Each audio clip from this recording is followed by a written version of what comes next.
तो बच्चों आप सभी का स्वागत है गुरुकृपा क्लासेस में। तो आज हम नया चैप्टर स्टार्ट करने वाले हैं जिस चैप्टर का नाम है पॉलिनोमियल्स। ठीक है, तो हम डायरेक्ट इस चैप्टर में एक्सरसाइज 2.2 की ओर मूव करेंगे। 2.1 नहीं करेंगे, हम डायरेक्ट करेंगे एक्सरसाइज 2.2।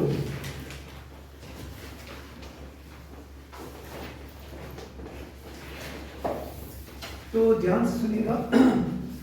क्वेश्चन नंबर 1 क्या बोलता है? Find the zeros of the following quadratic polynomials and verify the relationship between the zeros and the coefficients. ठीक है जी। सबसे पहले तो हमारे चैप्टर का नाम क्या है? पॉलिनोमियल्स। ठीक है जी। और उसके बाद इसने पर्टिकुलरली एक वर्ड यूज कर रहा है यहाँ का, क्वाड्रेटिक। Quadratic polynomials. क्या किसी को पता है क्वाड्रेटिक इक्वेशंस क्या होती है? नाम सुना आप लोगों ने? क्या होती है? जिसमें क्या होता है? अल्फा बीटा होता है, ऐसा बोला आपने। ऐसी कोई भी इक्वेशन है ना, ऐसा कोई भी पॉलिनोमियल अगर उसकी डिग्री क्या आ जाए हमारे पास 2 आ जाए तो उसको हम क्या बोलते थे? क्वाड्रेटिक इक्वेशन या क्वाड्रेटिक पॉलिनोमियल। तो पॉलिनोमियल वर्ड की बात करूं तो हम बोलते हैं कि पॉलिनोमियल क्या है? कोई भी ऐसी इक्वेशन जिसकी डिग्री क्या हो? 4 हो। ठीक है ना। डिग्री मींस जैसे कि मैंने यहाँ पे लिख दिया x की पावर 3 प्लस 5y की पावर 2 और 6y की पावर -1। क्या ये पॉलिनोमियल है कि नहीं है? अगर कभी भी किसी भी इक्वेशन की डिग्री क्या आ जाए, नॉट डिग्री, पावर अगर नेगेटिव आ जाए तो वो पॉलिनोमियल नहीं रहेगा। आई बात समझ में? या उसकी डिग्री क्या हो जाए? फ्रैक्शन में हो जाए। 9th में पढ़ा हम लोगों ने। अगर उसकी पावर क्या हो जाए? फ्रैक्शन में आ जाए अगेन, तभी भी वो पॉलिनोमियल नहीं होगा। आई बात समझ में? तो होगा कब? अगर उस जैसे कि मैं लिख लेता हूँ x plus y equals to 5 और इसकी डिग्री कितनी है? 1। अभी कैसा है ये? हमारे पास एक ऐसा पॉलिनोमियल है जिसकी वेरिएबल्स कितने? 2, x एंड y। दो अलग अलग वेरिएबल्स है इसमें। ठीक है, तो इसकी डिग्री कितनी है हमारे पास? 1। अगर डिग्री 1 होगी तो उसको हम क्या बोलते थे? लीनियर, है ना। अगर इसकी डिग्री क्या हो जाए, मान के चलता हूं कि चलो ax square plus bx plus c equals to 0 लिख लेता हूं मैं। अब देखो, अब इन दोनों में फर्क क्या है?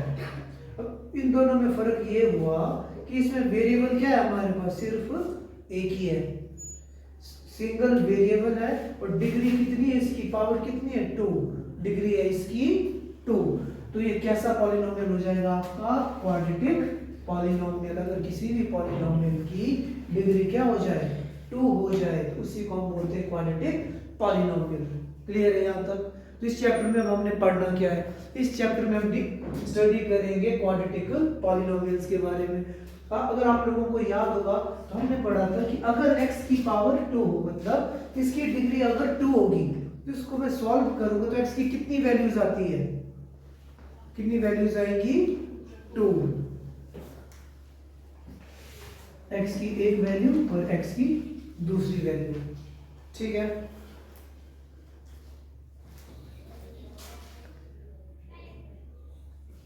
ठीक। x की कितनी वैल्यू आ जाएगी हमारे पास? 2 वैल्यूज आ जाएंगी। ठीक है, अच्छा। तो अगर आप लोगों को याद होगा तो हम क्या पढ़ते थे? अगर हमें कोई भी एक क्वाड्रेटिक इक्वेशन दी होती थी, जैसे कि देखो ये वाली x square minus 2x minus 8, हमें क्वेश्चन होता था हमें क्वेश्चन होता था कि भाई x इसको क्या करना है? आपने फैक्टराइज करना है और x की वैल्यू को कैलकुलेट करना है। पढ़ा है ना हम लोगों ने। बट अब की बार हमने निकालना क्या है? काम वही है, x की ही वैल्यूज को निकालना है। बट इस चैप्टर में हम x को क्या बोलते हैं? जीरोस। क्या वर्ड यूज करते हैं हम? x की वैल्यूज को जीरोस वर्ड यूज करेंगे। आई बात समझ में? कि भाई अगर हमारे पास कोई क्वाड्रेटिक पॉलिनोमियल दिया हुआ है और x की मैंने कितनी वैल्यूज निकलेगी? x की दो वैल्यूज, इसका मतलब नंबर ऑफ जीरोस इस इक्वेशन के कितने होंगे? दो होंगे। आई बात समझ में? कितना समझ में आ गया आप सबको? ठीक है। अब सबसे पहले बात आती है कि हम जीरोस कैसे निकालेंगे। बिल्कुल वैसे ही निकालेंगे जैसे हम splitting by middle term method से करते थे, ठीक है। बट अब इसमें थोड़ा सा चेंज ये आता है कि जैसे हम पहले लिखते थे ना सम लिखते थे, तब यहाँ पे हम लिखेंगे सम ऑफ जीरोस, ठीक है। और कई बुक्स में क्या होता है कि सम ऑफ जीरोस को हम डिनोट करते हैं अल्फा प्लस बीटा से, बट वो नेसेसरी नहीं है, ठीक है। अल्फा और बीटा से भी हम इसको डिनोट कर सकते हैं, ठीक है। कई बुक्स में अल्फा और बीटा भी लिखा हुआ है, तो अल्फा और बीटा अगर ऐसा लिखा हो तो इसका मतलब क्या हुआ? नंबर ऑफ जीरोस, मतलब x को सॉल्व करने पर मुझे x की क्या क्या वैल्यू मिली? एक अल्फा वैल्यू मिली और एक वैल्यू क्या मिली? बीटा वैल्यू मिली, ठीक है। अगर आप अल्फा बीटा करके करना है तो करो, अगर नहीं करना है तो कोई जरूरी नहीं। हम सिंपल याद रखेंगे क्या? Sum of zeros. Sum of zeros का फॉर्मूला क्या होता है? इस फॉर्मूले को आपने नोट रखना है और फॉर्मूला वाले पेज में इसको लिखना है। सम ऑफ जीरोस का फॉर्मूला होगा माइनस डी अपॉन ए, क्लियर है। और उसके बाद हमने क्या कैलकुलेट करना? Product of zeros. इसका फॉर्मूला होता है बच्चों सी अपॉन ए। यहाँ तक समझ में आया कि हमारे पास क्या होगी? इस तरीके से एक क्वाड्रेटिक इक्वेशन दी होगी, इसको हम बोलते हैं स्टैंडर्ड क्वाड्रेटिक इक्वेशन, ठीक है जी। अगर इक्वल टू जीरो नहीं लिखता हूं ना, ऐसे लिख लेते हो तो हम इसको बोलते हैं कि ये क्या है? हमारे पास स्टैंडर्ड क्वाड्रेटिक पॉलिनोमियल है, ठीक है जी। तो अब इसको ध्यान से सुनना है सब में। यहाँ पे जो मैंने b लिखा, b means coefficient of x, ठीक है ना। x के साथ जो भी आपका नंबर लिखा होगा वो क्या होगा? x का कोएफिशिएंट। a क्या होगा? x स्क्वायर का कोएफिशिएंट। और c क्या होगा? हमारे पास जो लास्ट में जो कांस्टेंट टर्म होगी वो वाली। समझ में आया इतना? थोड़ा सा क्लियर है ना? जब हम क्वेश्चन करेंगे आपको क्लैरिफाई हो जाएगा। बस दो तीन चीजें इस चैप्टर में नहीं थी हमारे पास। सबसे पहले क्या थी? Number of zeros. Number of zeros का मतलब क्या होता है? x की हमने क्या करना है? वैल्यूज को कैलकुलेट करना है जैसे नॉर्मल करते थे, ठीक है जी। उसके बाद sum of zeros. Sum of zeros का मतलब होता है जो x की जो दो वैल्यूज आएंगी हमारे पास उन दोनों को आपस में ऐड करना है मैंने, ठीक है। और ऐड करके जो वैल्यू आएगी वो किसके बराबर होगी?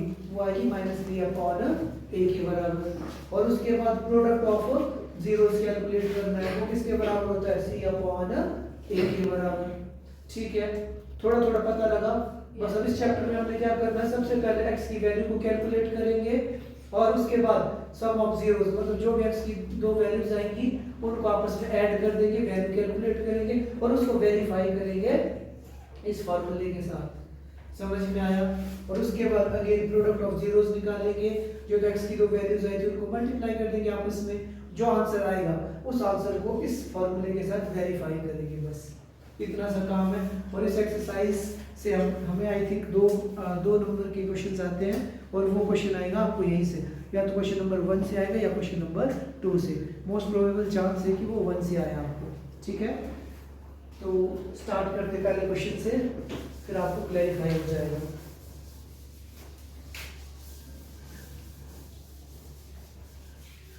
तो ध्यान से देखिएगा आप सभी। पहला क्वेश्चन समझो, फिर आगे के क्वेश्चंस बिल्कुल सेम है। x² - 2x - 8। अब splitting by middle term method क्या बोलता है? सबसे पहले हमें किसकी वैल्यू को कैलकुलेट करना है? s। s का मतलब क्या होगा? सम। अब सम की वैल्यू कौन देता है? Coefficient of x। तो लिखना नहीं किसी ने, देखो यहाँ पे पहले देख लो, समझ लो। पहला s की वैल्यू कौन देगा? Coefficient of x। x का कोएफिशिएंट कौन है? 2, नॉट 2, -2। जिस चीज के भी कोएफिशिएंट की बात करेंगे उसके ऊपर हाथ रख लो ना, क्या दिख रहा है आप लोगों को? -2। ओके जी, -2 multiply by coefficient of x square. x square का कोएफिशिएंट क्या है? 1। तो इट मींस सम की वैल्यू कितनी आ गई हमारे पास? -2। प्रोडक्ट की वैल्यू कौन देगा? कांस्टेंट टर्म जो लास्ट वाला, कितना हमारे पास? -8। यहाँ तक समझ में आया? 2 नंबर का क्वेश्चन इतना भी करेगा, आधा नंबर तुम्हें दे जाएगा। समझ में आया? दोबारा बता रहा हूँ, सम की वैल्यू कौन देगा? कोएफिशिएंट ऑफ x, x के साथ वाला नंबर। समझ में आया? उसको मल्टीप्लाई करना आपने x स्क्वायर के साथ वाले नंबर के साथ। सबसे इंपॉर्टेंट चीज है साइन का ख्याल रखना है आपने, ठीक है? उसके बाद अगला क्या है? प्रोडक्ट। प्रोडक्ट का मतलब क्या होता है? जो आपके पास कांस्टेंट टर्म रह गई बिना अल्फाबेट वाला नंबर, सिंपल शब्दों में पता लगा। अब आप लोगों ने दिमाग लगाना है, 2 नंबर ऐसे सोचिए जिनको अगर मैं आपस में ऐड करूं तो -2 आ जाए, मल्टीप्लाई करूं तो 8 आ जाए। अब 2 नंबर सोचो जिनको मल्टीप्लाई करूं तो 8 आ जाए। 8 किसके टेबल में आता है? रफ सा देख लेते हैं। 8 1 जा 8 हो सकता है, या तो 4 2 जा 8 या 2 4 जा 8। मुझे नहीं लगता इसके अलावा कोई और नंबर है हमारे पास। 2 ही केस है ना हमारे पास। तो अब दिमाग लगाना आपने, देखो 8 में 1 प्लस करूं या माइनस करूं, क्या -2 मिल सकता है? नहीं मिल सकता है, ठीक है? तो उसके बाद अब 4 और 2, अगर मैं 4 में 2 माइनस कर दूं तो क्या मुझे -2 मिलेगा? मिल सकता है। उसके बाद अगर मैं अब 2 और 4 में से किसी एक को नेगेटिव मान लूं, ठीक है, और उनको आपस में मल्टीप्लाई करूं तो क्या -8 मिलेगा? मिल सकता है, ठीक है जी। अब आप लोगों ने दिमाग क्या लगाना है? अब मुझे पता है मुझे क्या करना है, 4 में 2 को माइनस करना है, बट ख्याल क्या रखना है मैंने कि भाई मुझे आंसर कैसा चाहिए, ट्रू कैसा चाहिए, पॉजिटिव की नेगेटिव? नेगेटिव। और हम लोगों ने पढ़ा है कि जब कभी भी 2 नंबर्स को हम ऐड या सब्सट्रैक्ट करते हैं, साइन हमेशा किसका लगता है? बड़े नंबर का। और हमें नंबर चाहिए भी कैसा? नेगेटिव। इट मींस बड़ा वाला नंबर क्या होना चाहिए? नेगेटिव, माइनस का, और दूसरा वाला नंबर प्लस का। प्लस माइनस आ गया -2, तो -4 मल्टीप्लाई बाई 2 -8। इसका मतलब जो हमें 2 नंबर चाहिए वो कौन कौन से? -4 और 2। तो लिखिए वहां पे, तो हम क्या लिखेंगे? x स्क्वायर -2 की जगह मैं क्या लिख दूंगा? 4x, क्योंकि x लिखा ना साथ में, और प्लस 2x -8। यहाँ तक समझ में आया सबको कि नहीं आया? क्लियर है? अब क्या करना? वैसे तो आप डायरेक्ट कॉमन भी ले सकते हो, अगर कॉमन लेना नहीं आता है तो हमें क्या करना? x square can be written as x into x, 4 can be written as 2 into 2 into x, 2 into x minus 2 2 जा 4, 4 2 जा 8। समझ में? तोड़ के लिख दिया मैंने। अब क्या करना? इन दोनों में कॉमन देखना और इन दोनों में कॉमन देखना। क्या कॉमन दिख रहा है? एक x यहाँ दिख रहा है मुझे, एक x यहाँ दिख रहा है, x कॉमन ले लिया तो क्या बचा? x minus 4। अब यहाँ पे क्या साइन है? प्लस का, प्लस लगा दिया। क्या कॉमन दिख रहा है मुझे? एक 2 कॉमन दिख रहा है यहाँ पे, और एक 2 कॉमन, 2 ब्रैकेट के बाहर चला गया तो अंदर क्या बचा? x minus 4। आई बात समझ में? जो 2 बार दिख रहा है, कौन दिख रहा है हमें? x minus 4 2 बार, उसको एक बार लिखना और x plus 2 को इधर लिख देना। आया समझ में? यहाँ तक कि नहीं आया? पता लग गया ना? 8th का ही था, हमने 8th में यही चीजें पढ़ी थी। तो अब हम लोगों को क्या चाहिए निकालने को? Number of zeros. मैं लिख दूंगा नंबर ऑफ जीरोस। किसके बराबर होंगे बच्चों? x minus 4 को 0 के बराबर इक्वेट करेंगे और x plus 2 को 0 के बराबर। तो x की वैल्यू क्या आ जाएगी हमारे पास? एक 4 और -2। समझ में आया? मैंने डायरेक्ट किया।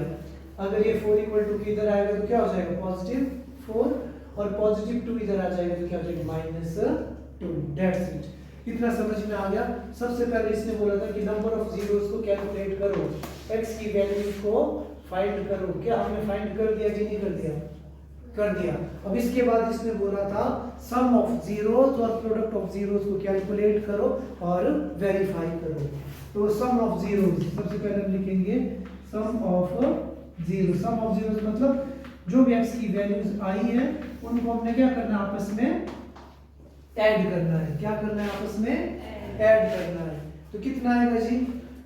ये आ गया 4 प्लस माइनस 4 में 2 माइनस करूंगा, कितना बचेगा? 2। और साइन किसका लगेगा? बड़े नंबर का। क्लियर है बात? अब मैंने इसको वेरीफाई करना है, तो वेरीफाई कर लेते हैं। अगेन मैं लिख लेता हूँ, चलो बाद में करेंगे, आप देख करेंगे। इतना समझ में आ गया। इसके बाद मैं लिख लेता हूँ product of zeros. Product of zeros का मतलब जो x की दो वैल्यूज आई है उनको हमने क्या करना, आपस में मल्टीप्लाई। तो कितना आ जाएगा आंसर, प्लस माइनस माइनस, 4 2 जा 8। समझ में आया। मैंने क्या किया, सबसे पहले नंबर ऑफ जीरोस को कैलकुलेट कर दिया, उसके बाद क्वेश्चन ने बोला था सम ऑफ जीरोस भी निकाल दिया, उसके बाद प्रोडक्ट ऑफ जीरोस बोला था वो भी निकाल दिया। अब लास्ट काम क्या था, इसने बोला उसको वेरीफाई करो, तो वेरिफिकेशन भी कर लेते हैं। तो वेरिफिकेशन में क्या था हमारे पास, sum of zeros. Sum of zeros का फॉर्मूला क्या बताया था मैंने, अगर याद हो किसी को, माइनस बी अपॉन ए। अब ध्यान से देखो, जो हमारे पास ये इक्वेशन थी x square minus 2x minus 8, standard quantity की इक्वेशन क्या बना था मैंने, ax square plus bx plus c। अब ध्यान से देखो, a की वैल्यू कौन देता है, कोएफिशिएंट ऑफ x स्क्वायर। यहाँ पे x स्क्वायर का कोएफिशिएंट क्या है, 1। इट मींस, चलो अगर आप यहाँ पे निकालना चाहो तो वैल्यू भी निकाल देते हैं। a की वैल्यू कितनी हमारे पास, 1। b की वैल्यू कौन देता है, कोएफिशिएंट ऑफ x का कोएफिशिएंट कितना हमारे पास, -2। यहाँ पे हम लिख लेते हैं -2। और c की वैल्यू कौन देता है हमें, कांस्टेंट टर्म। अब वैल्यू डालो, सबसे पहले क्या फॉर्मूले में माइनस, वो माइनस लगा दिया मैंने। उसके बाद b की वैल्यू कितनी है, -2। तो जब b वैल्यू नेगेटिव हो ब्रैकेट के अंदर लिखना उसको, और अपॉन में a की वैल्यू कितनी हमारे पास, 1। तो माइनस माइनस प्लस, तो आंसर कितना आ गया जी हमारे पास, 2। ऊपर देखो सम ऑफ जीरोस कितना था, 2। इट मींस हमने इस सम को वेरीफाई कर दिया। अब उसके बाद अगला क्या था, प्रोडक्ट ऑफ जीरोस। क्या था जी फॉर्मूला, याद है किसी को, c अपॉन a। अब ध्यान से देखो, c की वैल्यू कितनी है हमारे पास, कितनी है, -8, नॉट 8, -8। और a की वैल्यू कितनी थी, 1। तो कितना आ गया आंसर हमारे पास, ध्यान से देखो, -8।